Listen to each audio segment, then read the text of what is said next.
দর্শক যারা শুনছেন সবার প্রতি আন্তরিক কৃতজ্ঞতা। বাংলাদেশ টি-20 সিরিজ খেলছে।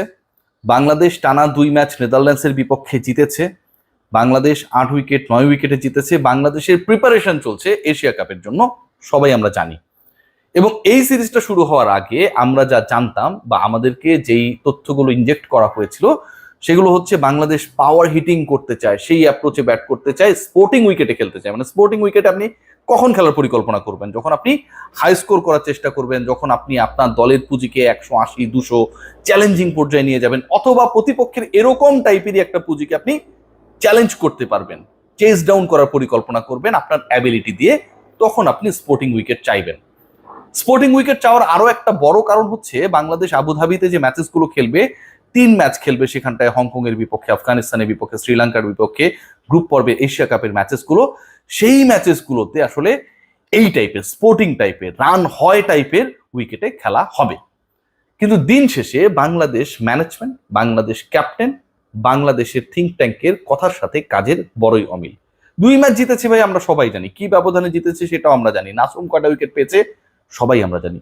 কিন্তু বাংলাদেশ এই 2 ম্যাচে অন্তত কতগুলো বল ব্যাটারদের দিয়ে খেলানোর সুযোগ ছিল, সেই বলগুলো তারা ফেস করায় নাই। শুধুমাত্র টস জিতে কাপুরুষের মতো আমি বলবো বিতর্কিত সিদ্ধান্ত নিয়ে ফিল্ডিং করার যে ডিসিশনটা নিয়েছিল তার মাধ্যমে, সেই তথ্যটা কি আমরা ঠিকঠাক ভাবে জানি? একটু জানিয়ে দিই, অনেকে আমরা জানি। প্রথম ম্যাচে বাংলাদেশ 39 বল আগে জয় পেয়েছে, মানে 39টা বল বাংলাদেশের ব্যাটিং লাইন আপ বা ব্যাটিং লাইন আপের যে যারা রয়েছেন তাদেরকে খেলানো প্রয়োজন বলে ম্যানেজমেন্ট মনে করে নাই। দ্বিতীয় ম্যাচে আরো বিধ্বংসী বাংলাদেশ, 41 বল আগে বাংলাদেশের জয় নিশ্চিত হয়েছে। এই 41টা বল বাংলাদেশের ব্যাটাররা ফেস করতে চায় নাই বা ক্যাপ্টেন মনে করে নাই টস জিতে যখন তিনি ফিল্ডিং এর সিদ্ধান্ত নেন যে আমাদের 20 ওভার খেলা দরকার। যেই দলটা স্পোর্টিং উইকেটের দাবি তুললো, যেই দলের দাবি পূরণের জন্য মিরপুরের ধানক্ষেত থেকে সিলেটের স্পোর্টিং উইকেটে নিয়ে যাওয়া হলো ম্যাচেসগুলোকে, পুরো সিরিজকে, সেই দলের ক্রিকেটাররা, সেই দলের ম্যানেজমেন্ট, সেই দলের ক্যাপ্টেন, তারা ফেভারেবল অবস্থায়, মানে টস জেতা মানে তো আপনার ডিসিশন নেওয়ার সুযোগ রয়েছে, ফেভারেবল অবস্থায় থাকার পরেও ব্যাটাররা 20 ওভার ব্যাট করবে সেই সিদ্ধান্তটা নেয় না। আপনার দল যদি 20টা ওভার ব্যাটিং করে কত রান স্কোরবোর্ডে দিতে পারে স্পোর্টিং উইকেটে, সেই ধারণাই আপনি না নেন, সেই প্রিপারেশন যদি আপনি না নেন, পাওয়ার প্লেতে আপনার দল কতটা অ্যাটাকিং হবে আর ফিনিশিং রোলে যারা থাকবেন লাস্ট 4-5 ওভারে কত রান তুলতে পারে।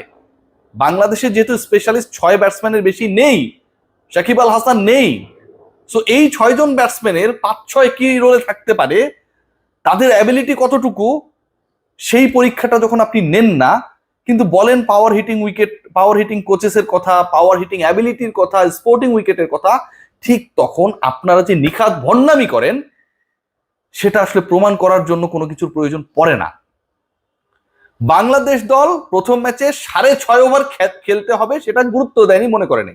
দ্বিতীয় ম্যাচে বাংলাদেশের ব্যাটাররা 7 ওভার বাকি থাকতে ম্যাচ শেষ করেছে।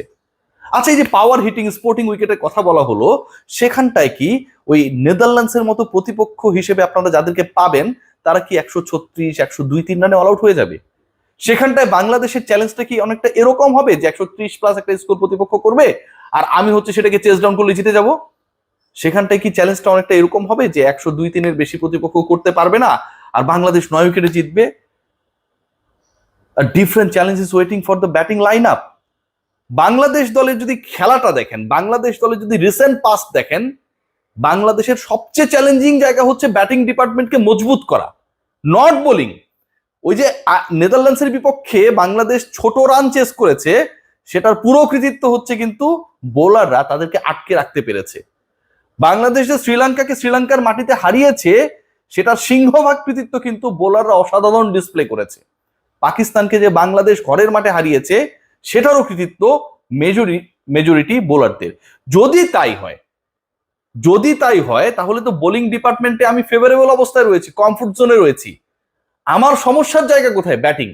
সেই সমস্যার জায়গা যদি ব্যাটিং হয়, সেই ব্যাটারদেরকে আমি পুরো 20 ওভার খেলার চ্যালেঞ্জ দেই না।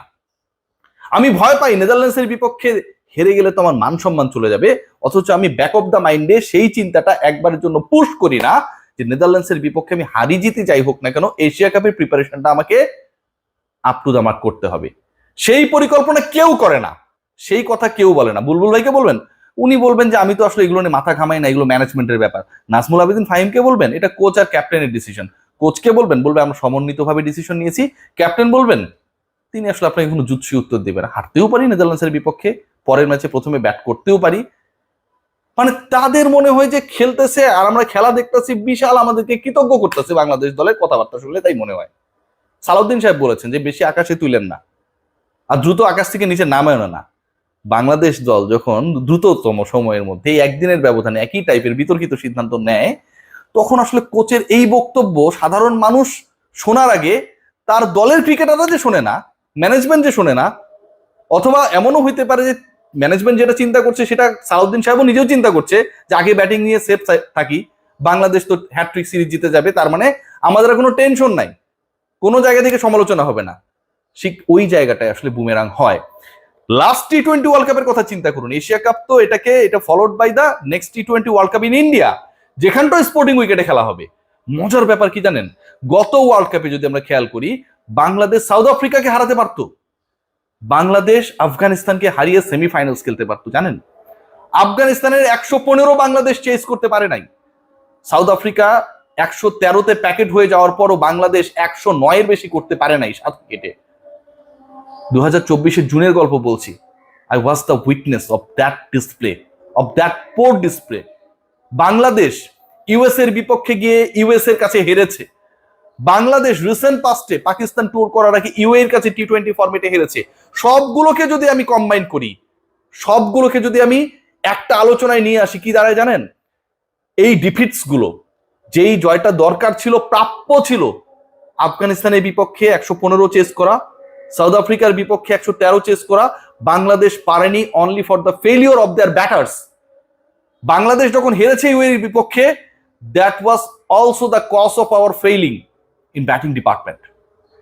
That was also the cause of our failure in batting department against USA as well.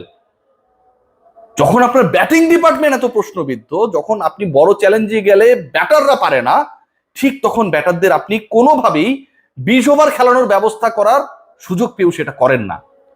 কত বড় প্রতারণা করা হয়েছে পুরো দলের সাথে এই ডিসিশনস গুলো নিয়ে। আমার আলটিমেট মিডল অর্ডারের স্ট্রেংথ কতটুকু